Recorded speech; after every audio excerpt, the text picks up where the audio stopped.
So now we're going to turn to our clinical topic, and our speaker is Dr. Sam Lau. Sam is a diplomat of the American Board of Periodontology. He's professor emeritus at University of Florida's College of Dentistry. He has extensive clinical experience with perio, lasers, and implant placement. Lots of honors, selected Dentist of the Year by the Florida Dental Association, distinguished alumnus of University of Texas Dental School. He received the Gordon Christensen Lecturer Recognition Award.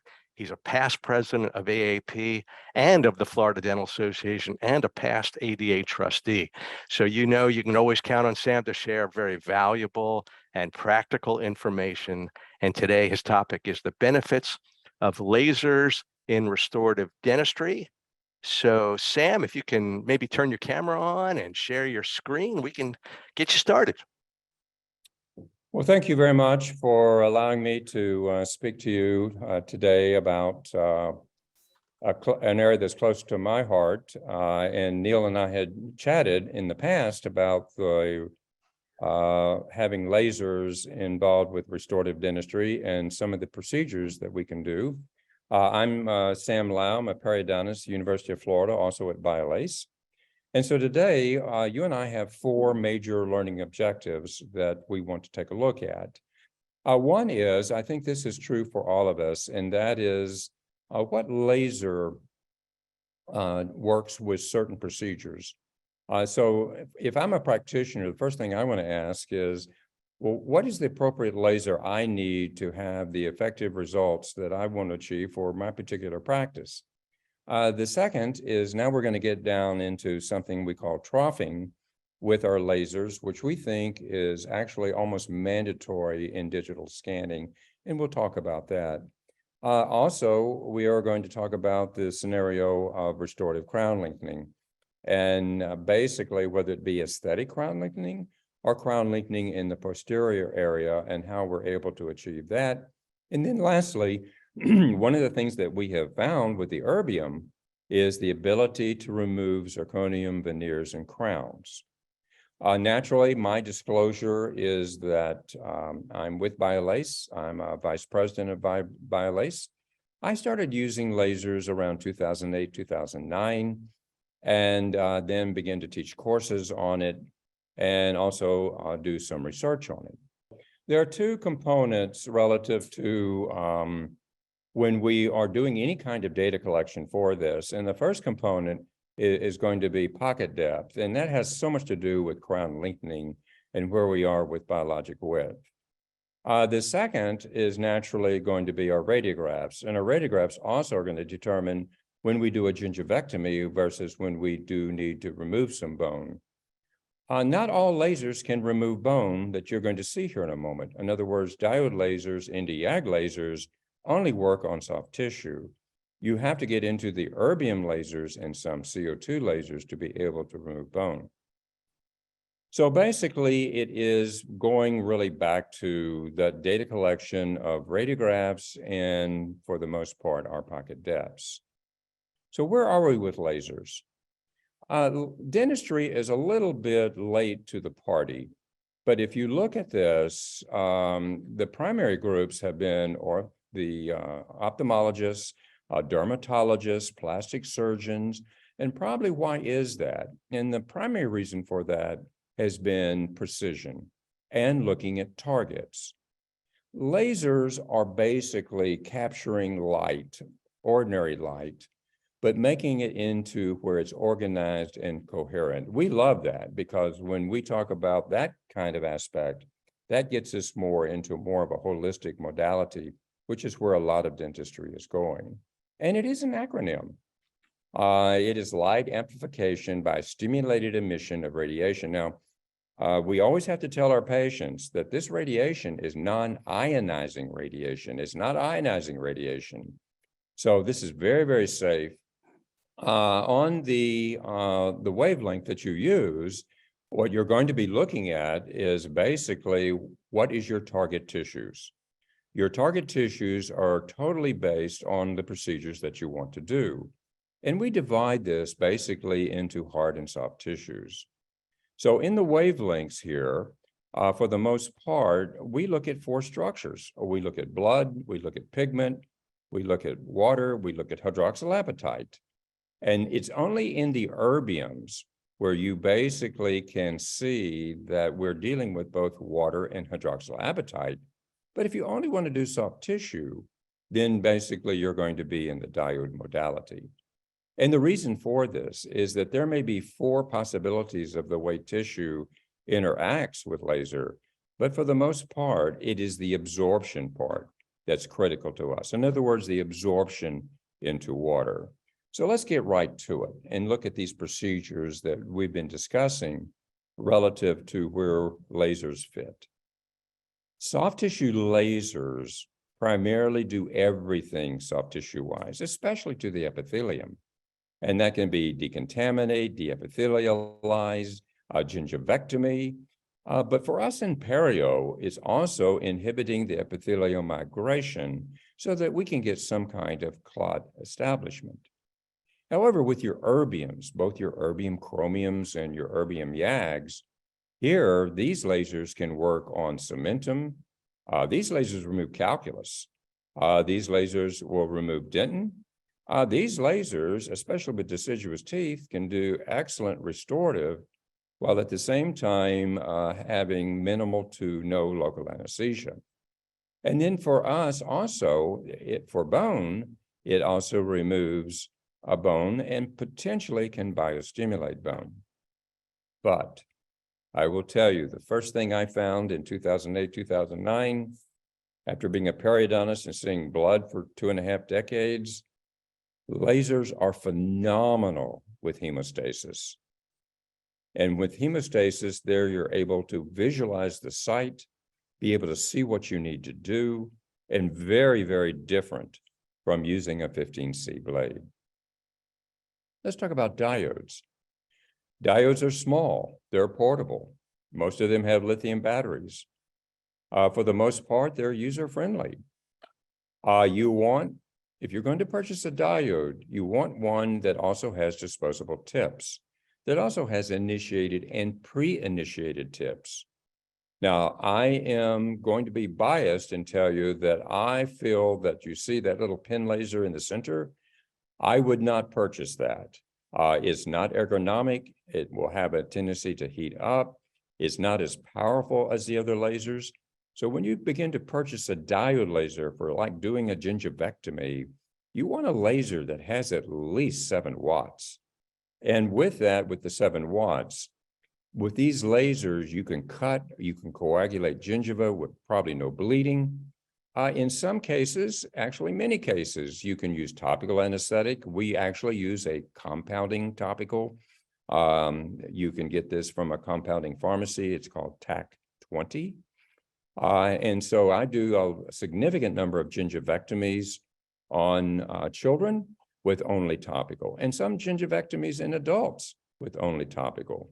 But the most important thing that we have found in every study is that little to no postoperative discomfort and very short healing time.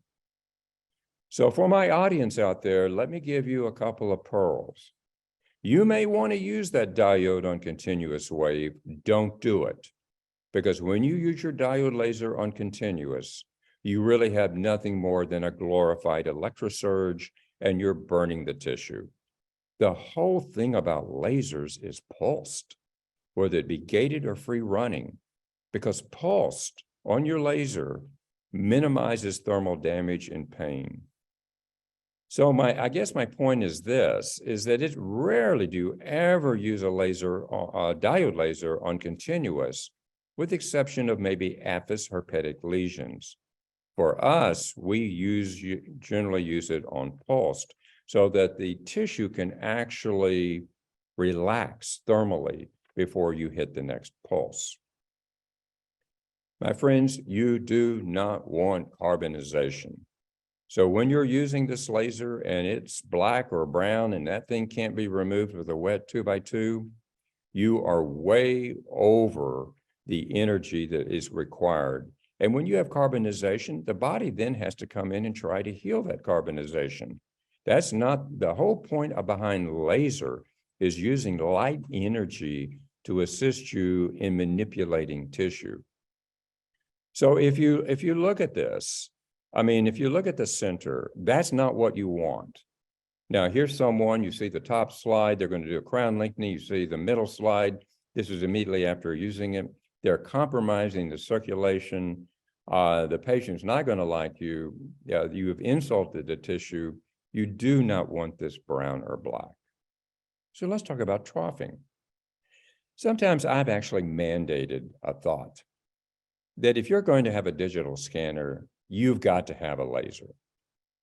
You know, even going back in the CEREC days, you know, what you see is what you get. We forget that when we do natural impression taking, the tray goes down on the prep and literally moves the tissue out of the way so that we can see for the impression. In digital scanning, what you see is there. So you do need to consider troughing. Now, a troughing can be done with either the diode or it can be done with an erbium. I always suggest, however, in the anterior, always be a little careful with your troughing with laser. Posterior, you're fine. But in the anterior, especially when you have a thin biotype and possibly even some dehiscence, you want it just to be a little careful, decrease your power. So you take your laser, you go parallel to your prep, and you're literally just making a mini trough in the area. You'll notice that if you do this effectively, there'll be no hemorrhage, and you'll be able to really visualize your margin very, very well for the digital scanning. And so this is what you want. You want it to where you have almost like a 3 to 4 tenths of a millimeter of a moat around your impression so that you can be able to get a very, very accurate impression with troughing. Again, this is going to be done with a diode. With a diode, remember, there's some thermal activity there. So just be sure and decrease your wattage, especially in the anterior. I'm not so concerned about the posterior. So in the other, with the erbium, then there you're using air and water. So there you do not have to be concerned about that. So troughing. So in the whole troughing thing, when we're looking at this, is basically you're taking your laser and you literally are using your tip parallel through the long axis of your tooth. With your diode, you have to touch. With your erbium, you want to be about a 0.5 millimeter away. This is an erbium.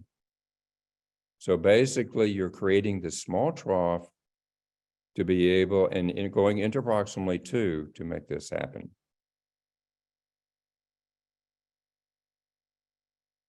So, go here.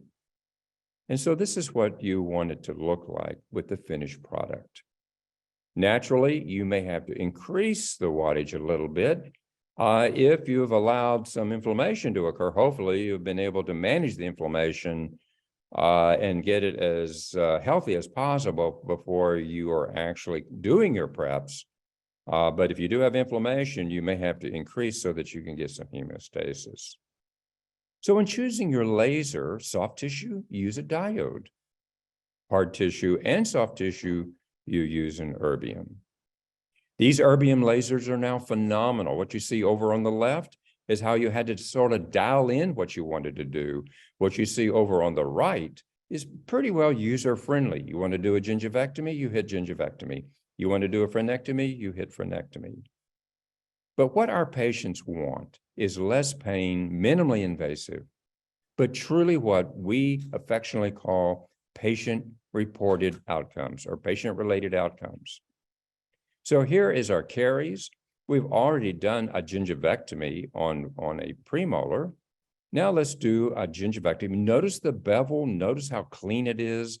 Notice how we've been able to create the access for the restoration.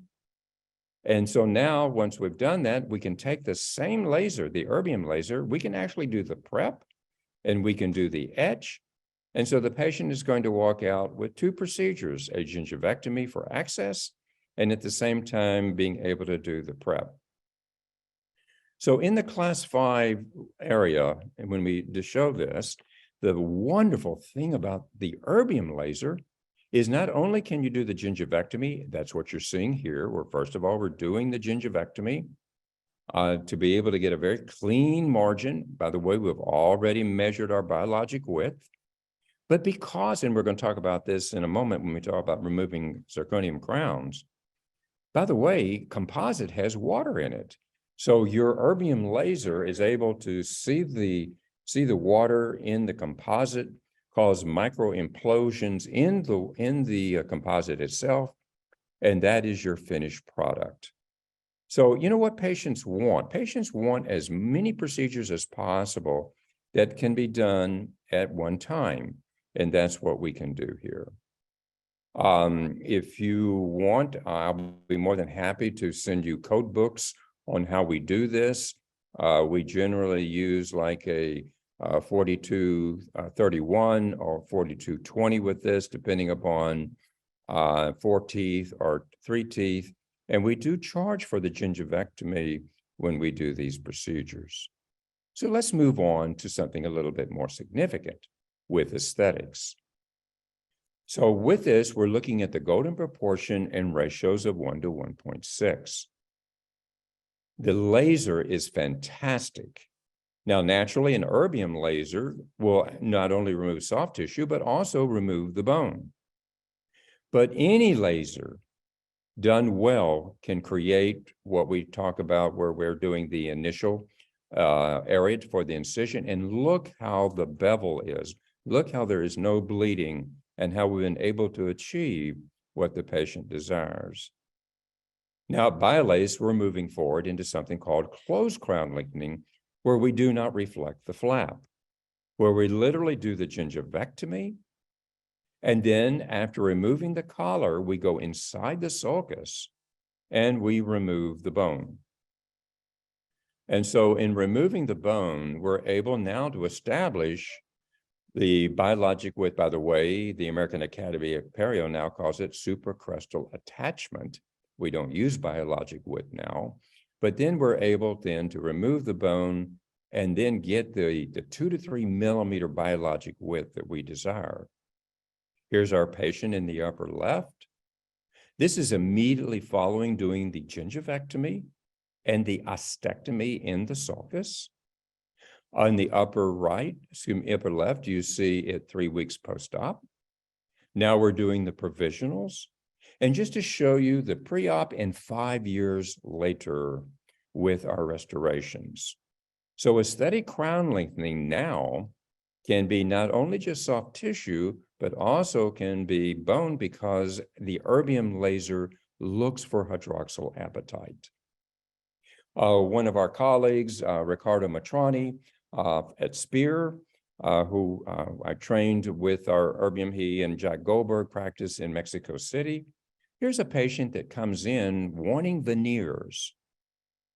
And so, by the way, if you don't know about the CHU gauge, the T-bar, CHU gauge, this is outstanding. You'll notice the colors. The colors are actually already have the algorithm built in for the golden proportion. So we always tell the patient if it needs to be this wide red, it needs to be this long red. So you may want to think about investing in the CHU aesthetic gauges. We use those in the hygiene operatories for case presentation. So let's go back to Riccardo Matrani. Here he's done the gingivectomy. Now he's going in to remove the bone in the upper right. You see him using the periodontal probe to make sure he's got the 3 millimeters. And my goodness, what a result. By the way, he did closed aesthetic crown lengthening and whitening and did not do the veneers for this case. So we also, by the way, do gingival depigmentation. And this, from an aesthetic standpoint, is a very, very positive procedure.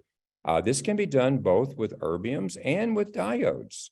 And in here, we're removing the melanocytes and the melanin associated with it.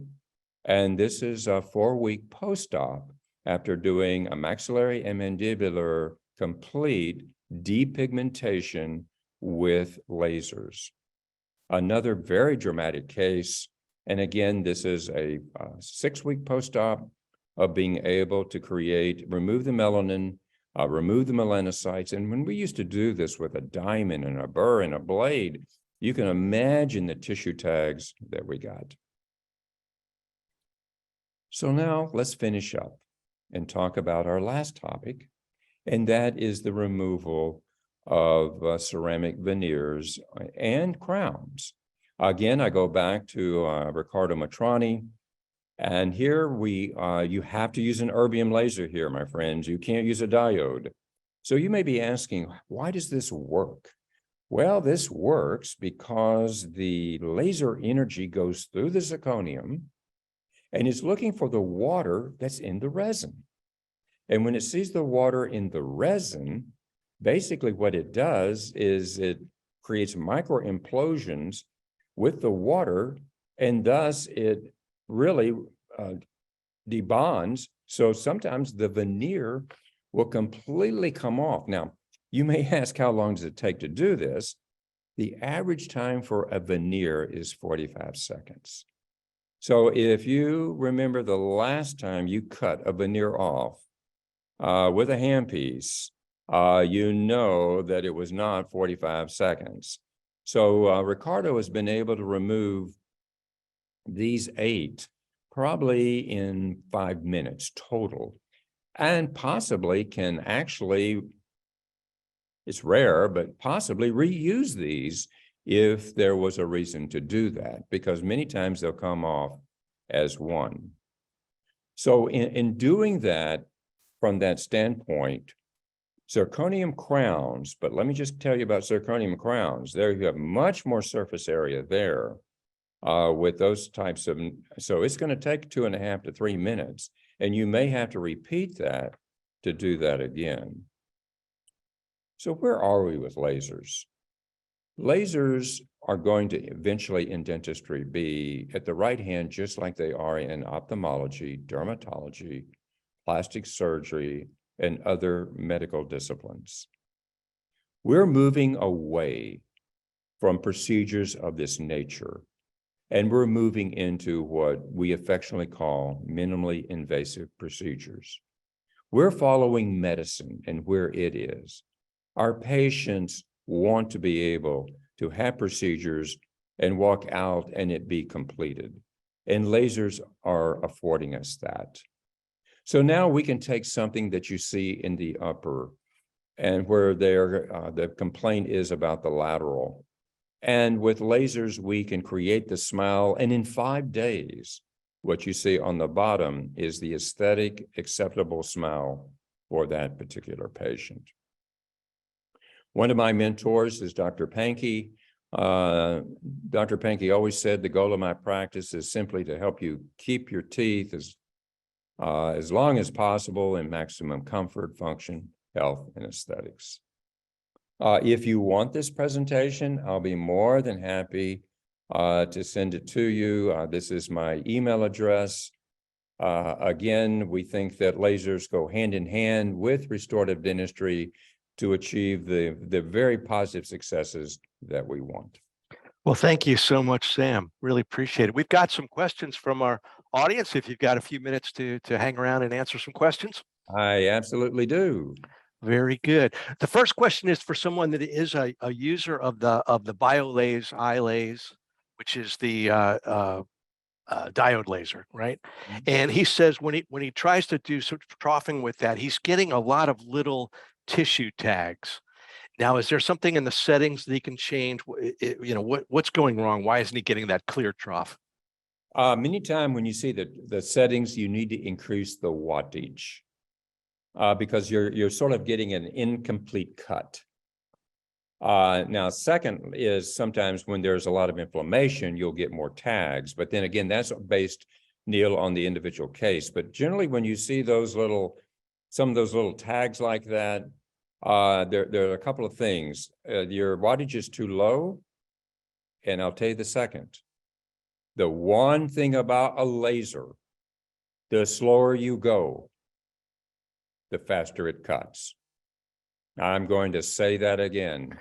The slower you go, the faster it cuts. And it makes sense because if you're going fast, you're not allowing the energy to leave the tip to go into the tissue. So if you're going fast, you'll get tags. You'll get an area where it's cutting and an area where it's not cutting.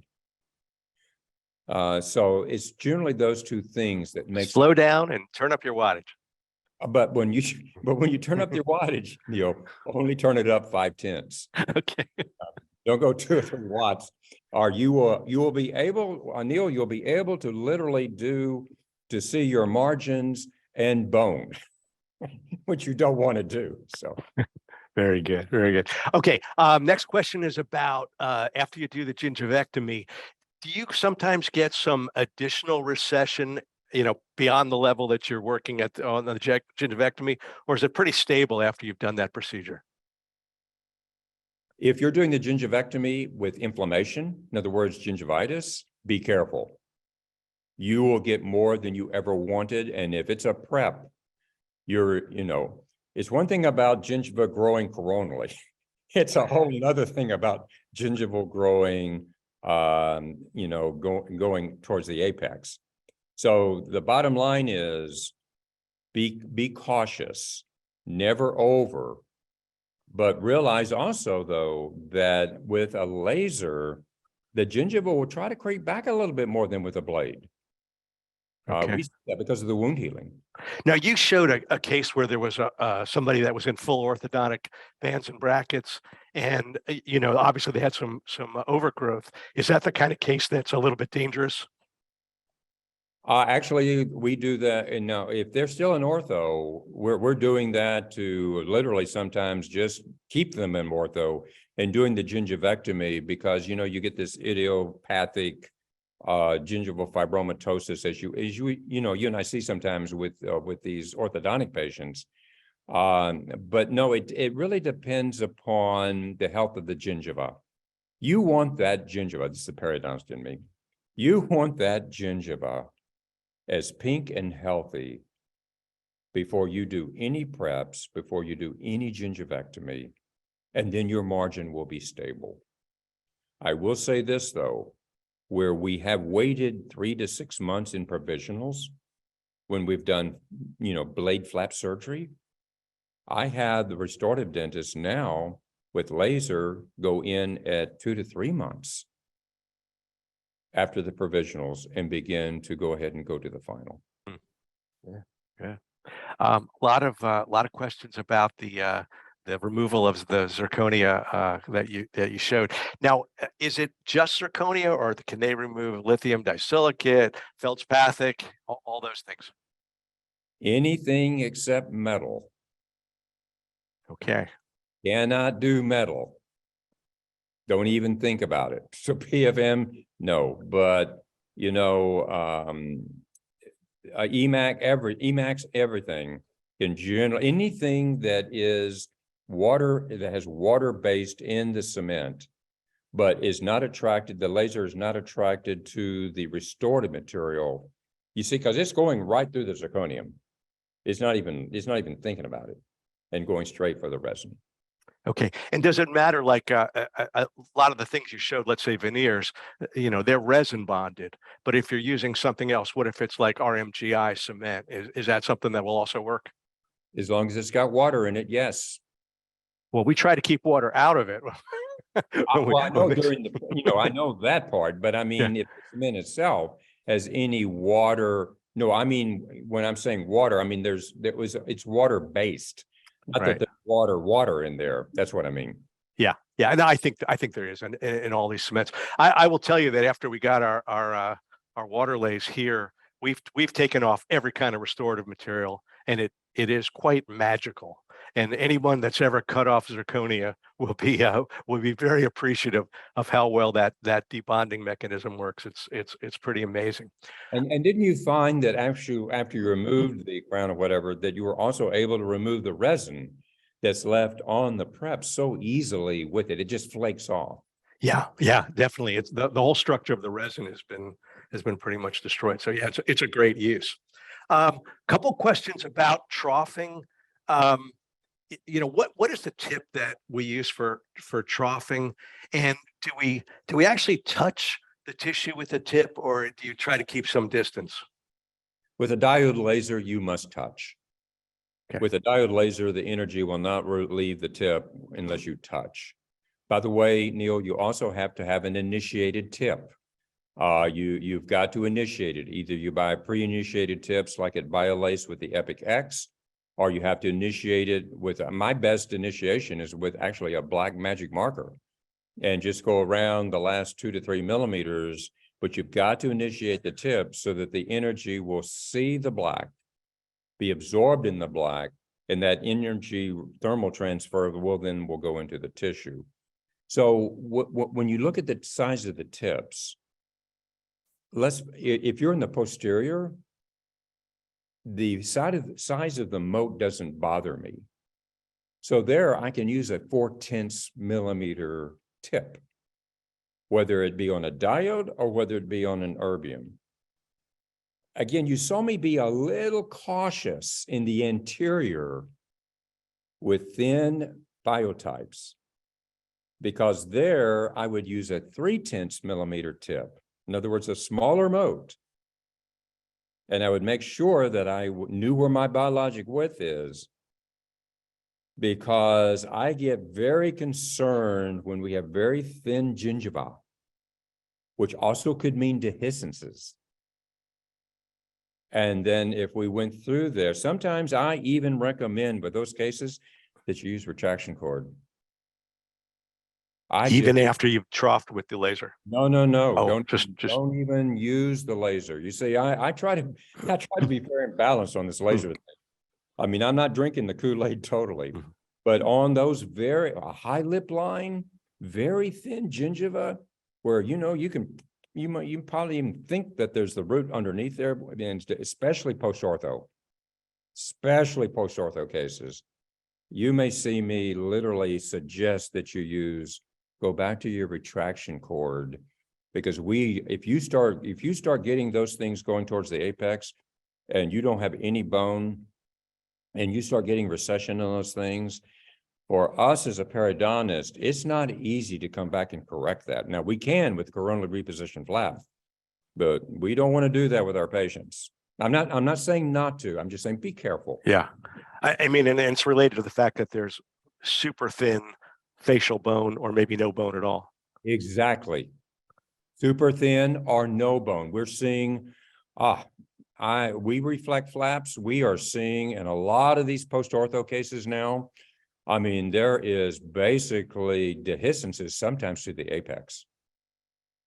Good. Yeah. And if that's the case, yeah, you've got very little control. So right. Good point. Another question about the composite removal. So, you showed that you can remove a resin cement. What about just a regular composite restoration? Absolutely. Okay. Just as you saw that with that class 5, that laser energy, in other words, you don't even have to touch, you're about a 0.5 millimeter away, but that laser energy is looking for the water component of that composite. Now, you can't take amalgam out. Don't do that. And you may get an event that everyone's going to see, which could be fireworks. So don't get this thing around metal, but composites, absolutely. Okay, Sam, you're going to love this question. This opens into an area that you know so much about. It's a whole different topic, but I would like to get your comments on this, and that's about treating peri-implantitis. My audience in front of me is laughing because we're going to spend a couple of hours on this. So, in what respect in managing implantitis? Well, the first question here is, can the BioLace be used to treat peri-implantitis? So that'll be a short answer. Absolutely, but I there was a reason, Neil, that I started out with what laser do you have and what laser do you want? You cannot put a diode or an Nd:YAG laser on titanium or it'll fry it. You have to be even careful on a second stage uncovery, because if you use a diode laser and you're not watching your watts, and you let someone talk you into continuous wave, and you are second stage uncovery, and you continue touching that healing cap with that thermal-based laser, I'll tell you what you're going to get. You're going to get an implant in your hand 2 or 3 months later. Well, that's in the old days. We used to remove implants with the electrosurge, right? Well, Neil, I'm going to agree with you now. If you want to remove an implant, take your diode laser and put it on continuous wave at around 1 watt. Touch the healing cap for 10 seconds, because now you've turned your diode into a electrosurge. And I do take implants out like that. Touch it for 10 seconds, use your reverse torque tool, and it may literally unthread. If it doesn't, come back in a week. No, don't go more than 10 seconds. Don't go more than 1 watt, or you're going to burn the bone. But it will create a de-osteointegration. So thanks for bringing that up, because we do that. Yeah. When we want to remove it, not when we don't want to remove it. Very good. So the waterlays there is an indication, right, for treating periimplantitis, and can that be done in a closed kind of situation, or is that a flap procedure? We started out trying to think you could do it closed, but Neil, if you open up enough of these cases, you know, we now advocate, with exception of very early implantitis, in other words, where you just see a little bit of bone on that first thread, everything else, we completely open up a reflective flap with the laser. And as I told our group earlier today, we do degranulation, we do decortication, but now BIOLASE has now a tip called the side firing tip. And it's like a periscope. And so the energy goes down the sapphire, then goes straight out at 90% of the energy going straight into the threads. And I'm going to tell our group again today, but you know, when you think about implantitis and the fact, we now believe that 1 out of 5 implants are lost in the United States. But when you think about it, it's like a FERCA on steroids. I mean, if whether it be microbial, or now whether we believe it's titanium oxide with corrosion, whatever it may be, we've got to detoxify that implant if we ever expect to have re-osteointegration. So that's our thought right now, is that it's not getting out here, you've got to get into the threads if you're going to get bone. And we actually have studies now showing that if you literally take a laser, an erbium, and you go into those threads versus not, this is with canine studies, that you will not get bone unless you go in with that laser and detoxify. And do you use any bone grafting material, or do you just simply close it up again? My rule of thumb is this: you got walls, put bone in it. You have walls, you put bone in it. And in some of these cases, again, I go back to the dehiscence. This is where you'll see us use membranes. You know, where someone is placed an implant. This is the one we all dread. We dread the one where someone is placed an implant in number 7 with a high lip line and angled it out. And now we have a dehiscence of the threads. That's the tough one. Yeah. The one where he's 35 years old, there's 40 millimeters between the bone and the infraalveolar nerve, and it's 50 millimeters wide. I always say you can go to Ace Hardware, get a stainless steel screw, put it in backwards, and it'll probably work. So an implant's not an implant's not an implant. Very good. Sam, as always, we appreciate you joining us and sharing your vast knowledge and experience with us. It's been very interesting. We're going to have you back. Maybe we'll have you back to talk specifically about periimplantitis, because I see there's a lot of interest in that topic. So thanks for joining us today. Thanks for the panel. Absolutely. The panel was great today as well. And thanks to all of you. And be sure to join us next week when we'll have, as always, our business advisory panel. And our guest speaker will be oral surgeon Dr. Bart Silverman. And he's going to give us a step-by-step approach to treating dental implant complications. So let's meet back here next week at the same time. And everybody have a great week.